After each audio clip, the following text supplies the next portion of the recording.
I think it's very clear that America is an important staging ground for the uprising. Now, it didn't catch, and we're going to also talk about why we think it didn't catch on. After the 1930s, it kind of waned, and we don't really hear too much about Jamaica. Pick up from there, and it catching Jamaica. Kwasi, negative pan why I talk about it never catch. It never catch in America because it wasn't birthed in America. After Prophet Redding them get executed in 1921, the Ethiopian Star Order, them never name Rastafari because if them that declare Rastafari, why am organization him Ethiopian Star Order? The Star Order Ethiopia. Why? Why him never declare himself as Rastafari? Because him never say the king as oh I and I. Him say the king as a Messiah. But him never say the king as oh I and I declare the king. As I and I divine. As simple as that, you know. Him can't do what him never do. So no stop trying to attribute and give credit to these one. And the reason why it never catch on, because after they murder him, these followers are them dwindle out until them become obscure and you know hear not more about them. In Jamaica, when November 2nd, 1930, when the king get crowned, the elders them, Leonard Orwell, Hines, Ebert, and Dunkley, independently again, declare the king. And I saw Rastafari came to be. Rastafari is not Rastafarites.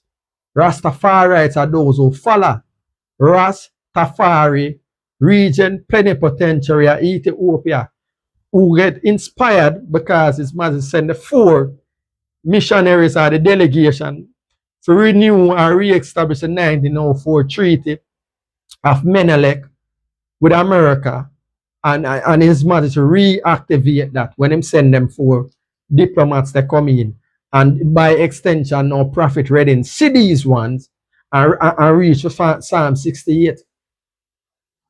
But Prophet Redding declare Ethiopianism, proclamation and claim Ethiopianship.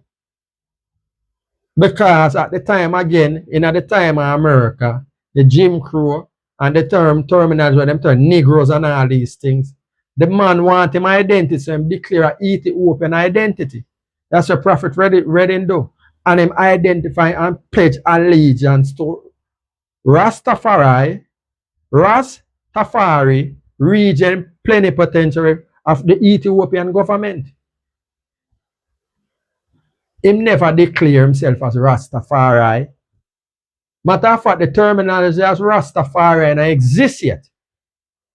If you want to make it plain and straight, the terminology of Rastafari or I and I declare the king and becomes a theological discourse never came to be until the elders them declare in November 2nd, 1930, based upon the proclamation of Marcus Garvey proclaiming, look to the east, the crowning of a black king, and he shall be the deliverer, Messiah, whichever terminology you want to use.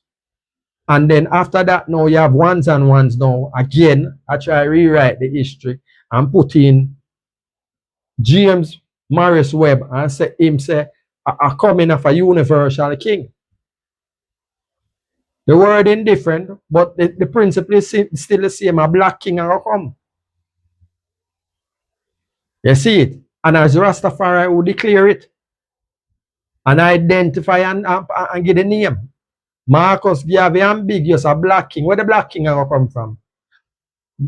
James Webb, James Morris Webb, a universal king. Where am I going to come from?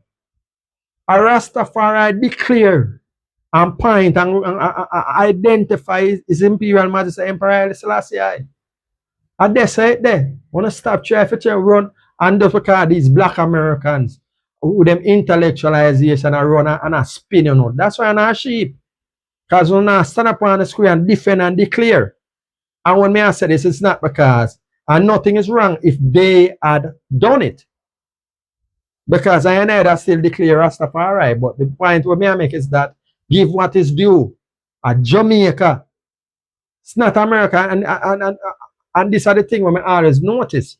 It's like these black Americans always want to be top for everything. And this is why they have a problem in the world with the rest of the diaspora and the continent too. Because of that, because them reflect that white supremacist psychology in a black skin. And we have to call it as we see it. And likewise, we have Jamaicans with that same mindset too. That black superiority mindset. Anyway,